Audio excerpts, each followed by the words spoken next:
The mission of the Hall of Fame is to honor and enshrine individuals whose leadership in or for aviation, whether by exceptional service or extraordinary achievement, has made an enduring contribution to aviation for Tennessee, our nation, or the world. The Hall of Fame also has a parallel mission as Tennessee's repository and archive for aviation history.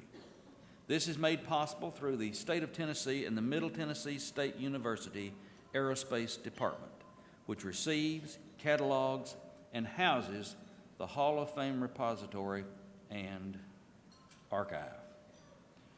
So, it is now with great pleasure and honor to recognize the accomplishments of the Tennessee Aviation Hall of Fame inductees for 2015. But before we actually do that, let me just read this.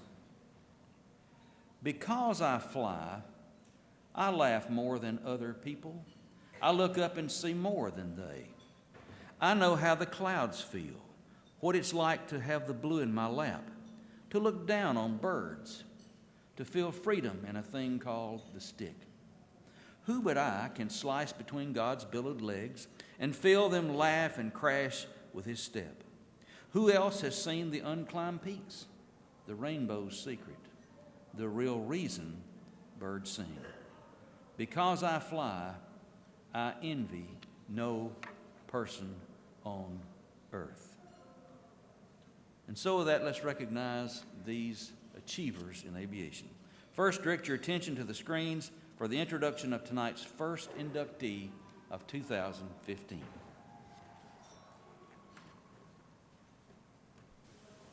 Bill Barton's first flight instructor was the late Bob Bomar. He earned his private pilot certificate in November 1961. A couple of years later, he became a commercial pilot while enrolled at Middle Tennessee State College, and shortly thereafter he became a certified flight instructor. Bill towed banners for Garland Pack while attending college, and for the next year or so flew charters and flight instructed at Tennessee Airmotive in Chattanooga, while completing his instrument and multi-engine ratings. Hired by Braniff International Airways in 1965, Barton spent the next 17 years as a flight engineer, first officer, and captain for the airline. He earned his airline transport pilot certificate in 1973 and was one of the youngest international airline captains in the world at that time. After the Braniff Airways bankruptcy in May of 1982, Bill Barton worked as an engineering associate at Arnold Engineering Development Center in Tullahoma with the T-2 test cell, where an advanced engine was being tested for the F-16 fighter aircraft. He was hired by the University of Tennessee Space Institute, Department of Artificial Intelligence, under an FAA/NASA grant to develop the airliner cockpit of the next generation, incorporating as much automation as possible. Mr. Barton worked at International Flight Center in Murfreesboro from 1984 until 1992, where he was chief flight instructor. IFC was the primary flight training contractor for MTSU's Aerospace Department, and in 1988 flew 22,000 student instructional hours with no major accidents. Bill Barton became an FAA-designated pilot examiner in November 1990, and between that time and March of 2012, he administered over 5,000 pilot certifications, referring to each as a license to learn. He has earned a stellar reputation as a widely respected, consummate aviation professional and a tireless aviation ambassador. Bill Barton's legacy is the many young pilots he has mentored who are now living their dream. For extraordinary achievement and service to aviation for Tennessee, our nation, and the world, Billy J. Barton is honored by and inducted into the Tennessee Aviation Hall of Fame this 7th day of November, 2015.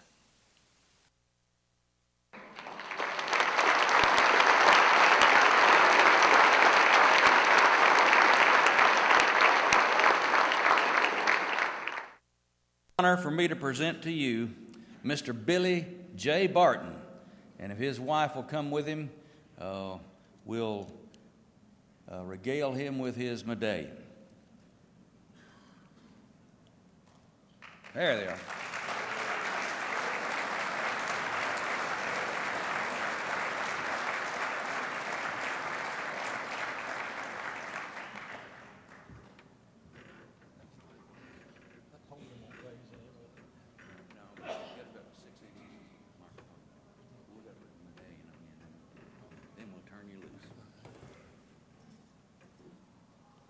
Bill, if you'll stand right there. All right. I think my wife's going to come up and do that. If it's all right. She's Right behind you. She's not gonna. If you'd hang that around his neck, please, ma'am, and move right over here where they can get a good picture of you. Yeah.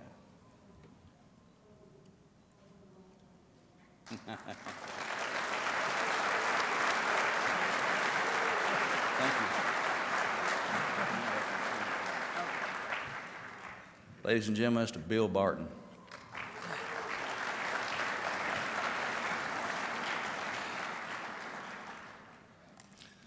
Well, I certainly am honored tonight to be here and to be inducted into the Hall of Fame.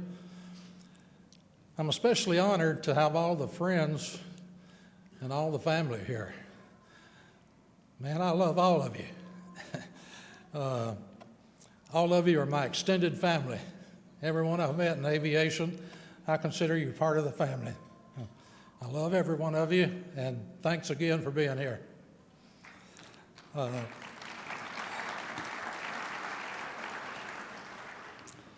first full-time job started in Chattanooga, Tennessee Aeromotive, where I became a flight instructor, charter pilot. I'd been working that job about 3 weeks, and the boss came to me and he said, the University of Chattanooga is thinking of starting an aviation program, and this semester coming up, they've got an aviation course and they need someone to teach it. How about you doing it? I said, Mr. Patton, you realize I don't have a college degree. He said, oh, you didn't graduate? I said, no, sir. I said, I dropped out my senior year to come work for you. And he said, well, I believe we can get by that. He said, I'm on the board of trustees. And so, sure enough, I go over to the University of Chattanooga and teach 2 night classes. It was in the department, or the College of Engineering. There were 16 courses offered. 15 of them were 3 semester hour credits, but my course was 4 semester hours credit. So I was hired as a specialty teacher. Now you ask, what is a specialty teacher? Well, I just have the abbreviated program over here. Approximately 1/2 of the evening classes are taught by the regular full-time university staff members. Additional faculty members who are specialists. Yeah, I felt like a specialist. I've been working about 2 weeks. So it says we hire them as part-time instructors. These people make a valuable contribution to the college program by bringing to the classrooms a rich background of experience. Well, my background of experience was about that much. And I don't think I set the woods on fire teaching that class, but I sure did learn a lot and got paid a little for it. So at any rate, after that and instructing, I went to work for Braniff International Airlines, 1965. And they put my class as flight engineers, and we had to go through the flight engineer program, which was a 3-month program on the Boeing 707. Consequently, that was the most senior airplane at the time, and all the senior pilots were flying the 707s. So looking back on this a few days ago, I got to fly with some of the first generation airline pilots. I flew with people with names of Pappy Reed, Fried Chicken Newman, Black Powder Stockstill, and later on, Lucky Luckhurst, Fearless Fane, and Sweet Lip Swetnam. And boy, could I tell you some stories on all of them. I got the dirt, believe me. But I've been there 5 months, brand new, and an opening came in the Miami base, which was our international division to Latin America. And I told someone, I said, I'm going to bid that opening. And they said, oh, you'll never get that. It goes senior. So I said, I'm going to bid it anyway. Well, guess what? I got it. So the chief pilot called me in, and he said, Barton, you got this bid to Miami. And he said, I don't know if they'll accept you down there. He said, those guys have been with the company 25, 30, 35 years, and they're used to getting flight engineers who have been with the company for 8 or 10 years. And he said, young as you are, I don't know if they'll accept you. But he said, you got the bid, so I'm going to send you. Yes, sir. So then I got a call from the chief pilot, and he told me, hey, we're going to have to get you in ditching school. We've got to teach you ditching procedures, which is a life raft, right? Well, this ditching came in January 1966. I'm thinking of an indoor heated swimming pool, swimming trunks, you know, good times. Lake Grapevine, 800-acre lake, 20 miles northwest of Dallas. We go out there on a January day, excuse me. A blue northerner had just come through the North Texas area the night before. Temperatures were in the low 20s. Wind was 35, gusting to 45. Snow flurries and cloudy. Now we got to go out there and play boat. So I've got a senior captain, a senior co-pilot, and myself, and an employee of the company who drives us out there in a bus with this raft. So about halfway out there, we're talking about how cold it's going to be, and the captain says, boys, I got something that'll warm us up. So he reached in his breast pocket, Wild Turkey 101. So take a sip. Pull up at the lake, and he says, I think it's going to take another sip or two of this, fellas.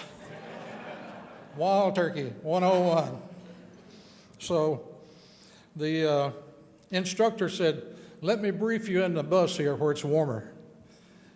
He said, put your life vest on here in the bus. Don't inflate them. We're not going to do that till we get in the raft. Okay. Then he said, the 4 of us will carry the raft down to this boat dock. No other fool on the lake, of course, just us idiots. And if you've never picked up a 25-man life raft, let me tell you, they're heavy. So we go launching it down to the boat dock. And he tells the captain, now you'll oversee this. The co-pilot's going to hold the rope to the raft. And Barton here, you're going to pull the linear and inflate the raft. Yes, sir. Got it. So we toss the raft over in the water, and the lake is white capping. It's a shallow lake. Wind blowing, howling, cold. So he said, okay, Barton, pull the linear. I yank the linear. Well, the front of that raft starts to inflate. The back is not doing anything. I don't know if it had a gash in it or if the canister didn't fire back there. But the boat is sinking in the back and the front is raising. It gets about 3 feet off the surface of the water, and we catch one of those wind gusts. It twists the raft and flips it. I'm standing there watching. The co-pilot, he's trying to hold the rope. It's burning his hands, pulling through it. He lets go. So good thing he did, or it would have pulled him into the lake. Now our raft, our boat ride is leaving. We're standing there on the dock, and I go, da, da, da, da, da, da. The captain reaches into his breast pocket, and he says, boys, he said, this is a wild turkey moment if ever I've seen one. So that was the introduction to ditching. We finally got it done. So I can tell you stories all night, funny stories with the airline, but I'll move on. The airline took a bankruptcy in May 1983, and I stayed with the airline there, or stayed around the house, I should say, for quite a while. And then I took a job at Arnold Center as an associate engineer. And it was interesting work while the test was going, but after the test for this F-16, after it was over, there was 2 months of paperwork to do. And it got to be drudgery, I'll tell you. But while I was there at Arnold Engineering Development Center, the lead engineer came in one day. He said, Bill, the University of Tennessee Space Institute is looking for a couple of consultants on a project on the Department of Artificial Intelligence. And they're looking for a couple of recently retired airline pilots to help confer on the airline cockpit of the future with all the automation possible. And hey, all you airline guys, I didn't get you into all this automation, believe me. We had more fights down there than you'll ever believe. But at any rate,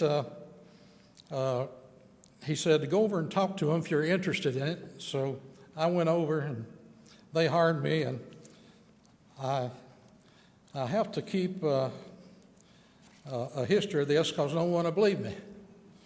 So I get this letter from University of Tennessee, Tullahoma, Tennessee, graduate education and research in engineering and science, offering me this consulting job. I'm a specialist again. And so they asked me to go down and see the dean first time I'm in and introduce myself, and I did.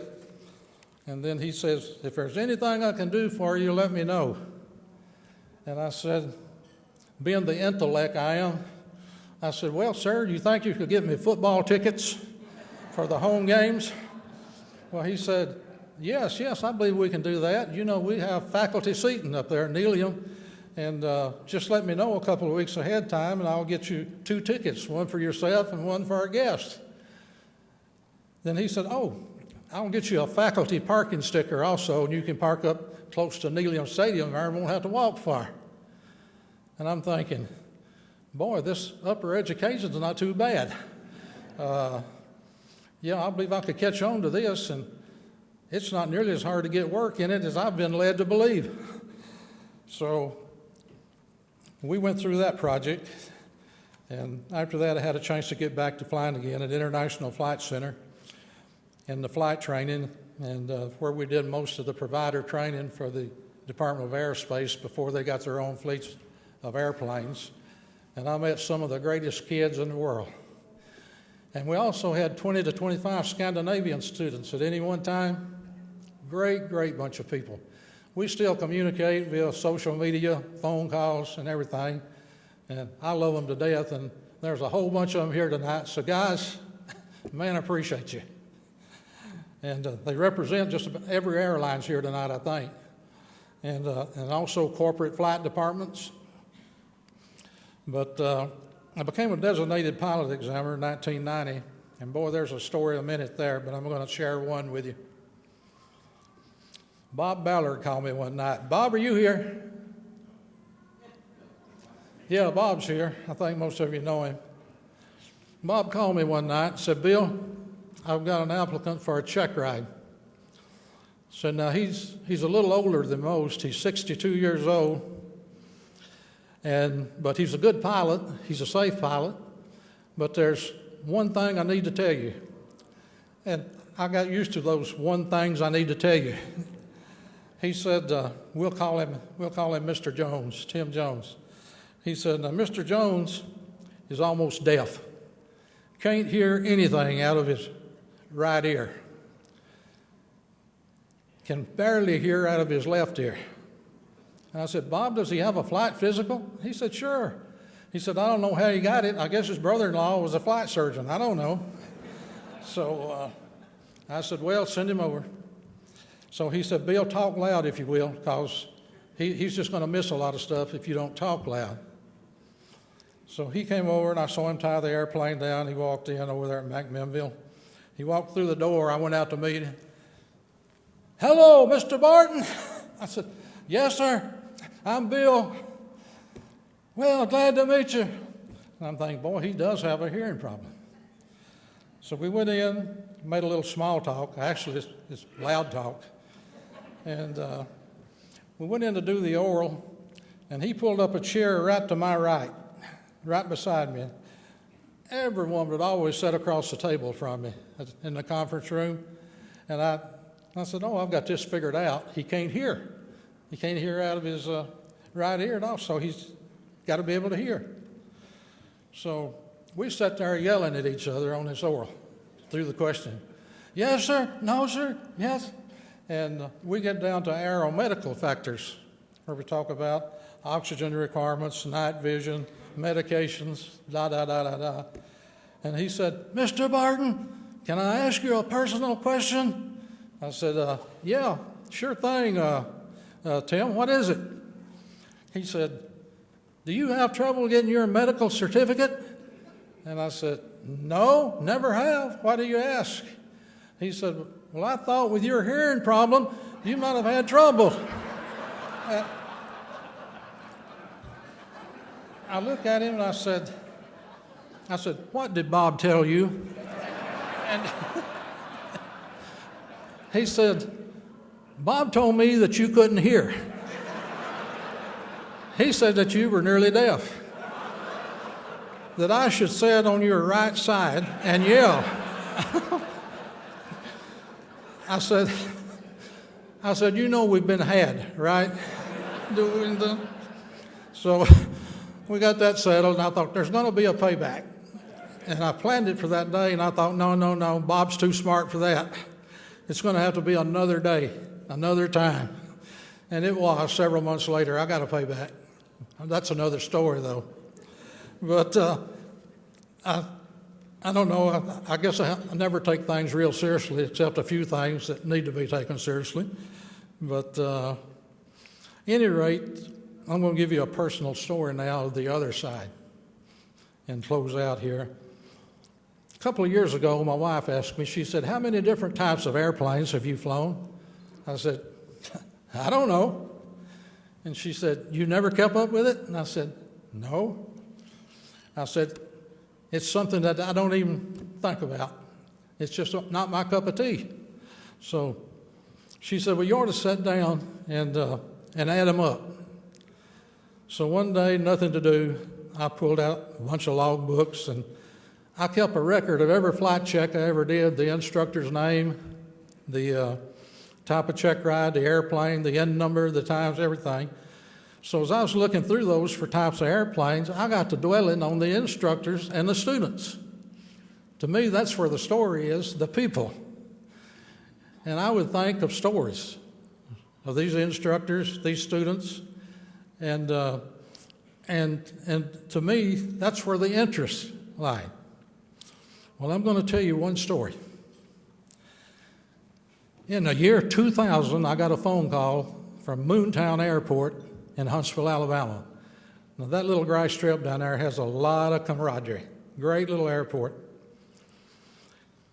They were sending me a young lady by the name of Emily Dover up for a check ride. So she came up. She was 19 years old. I think she was 19, may have been 20. And she earned her private pilot certificate. A couple of weeks after that check ride, she called me and said, "Mr. Barton, this is Emily Dover." She said, "I'm sorry to bother you." And that's the way she would always start a conversation. "This is Emily, and I'm sorry to bother you." And I said, "Emily, you're never bothering me. Never. You know, I wouldn't like it if you didn't call."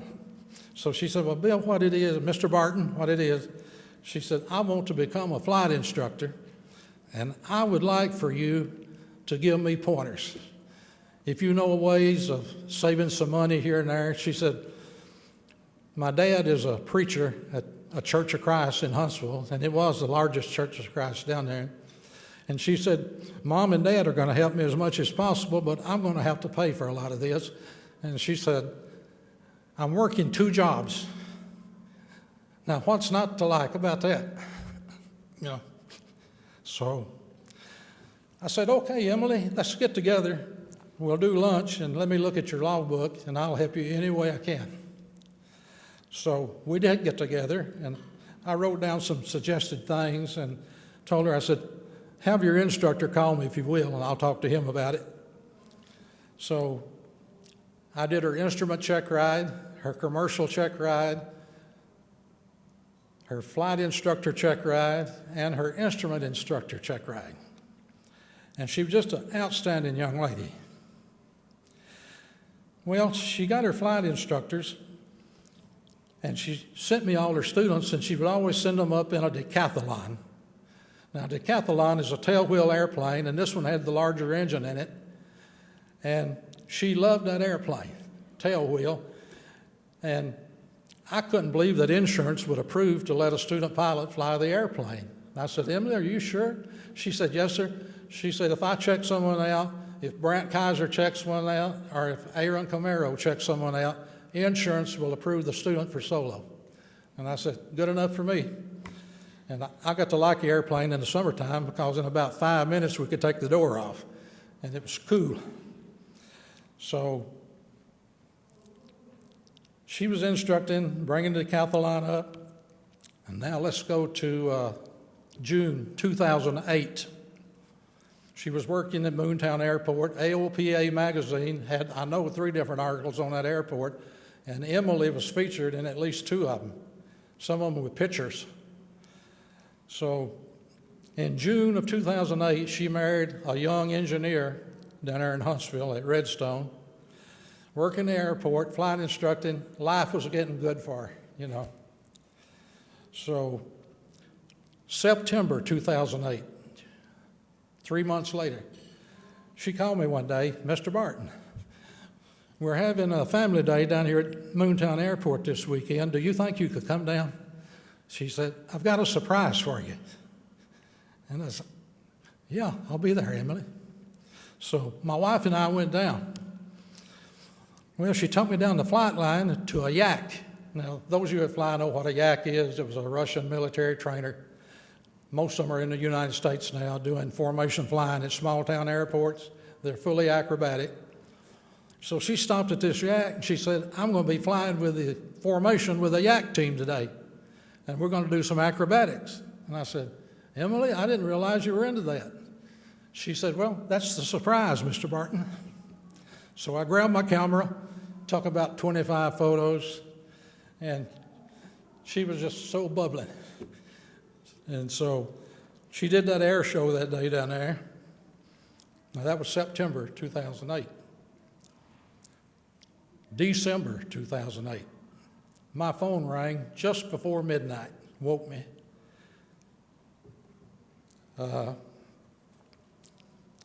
Engineer down at Arnold Center, Gordy Sewell, called me. He said, Bill, there's been an airplane crash tonight near Coleman, Alabama. We think it was Emily. And I'll have to tell you, it knocked me down. One of my kids, one of my extended family. So I said, how bad is it, Gordy? He said, I think it's the worst. I said, call me in the morning, keep me advised. And he did. And sure enough, it was a horrific crash. She died in it. And they couldn't even get information off the 2 GPSs in there. It was so bad. So, like I say, now this is the human aspect. If you ever get a chance to mentor a young person or to help someone in aviation or give them a hand up, boy, do it. Because you don't know how short-lived that dream can be. So the last check ride I did in that airplane, that decathlon, it wasn't the decathlon that crashed. It was another airplane. Emily's sunglasses was in the back seat pocket of the front seat. And the instructors down there said, those sunglasses will stay back there. So every time I did a check ride after that, I'd reach in to see those sunglasses were there, and I would pull them out, and I'd say, Emily, keep us safe, girl. So, like I say, a dream can be short-lived. So, again, thank you for coming. Every one of you, I love you. You're my extended family. And you just made a wonderful night for me by being here. And with that, good night, and God bless America.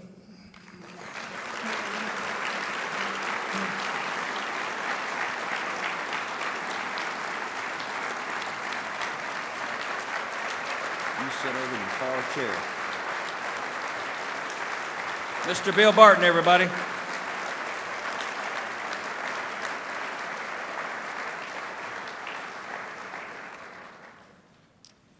Sometimes the greatest achievement is touching people.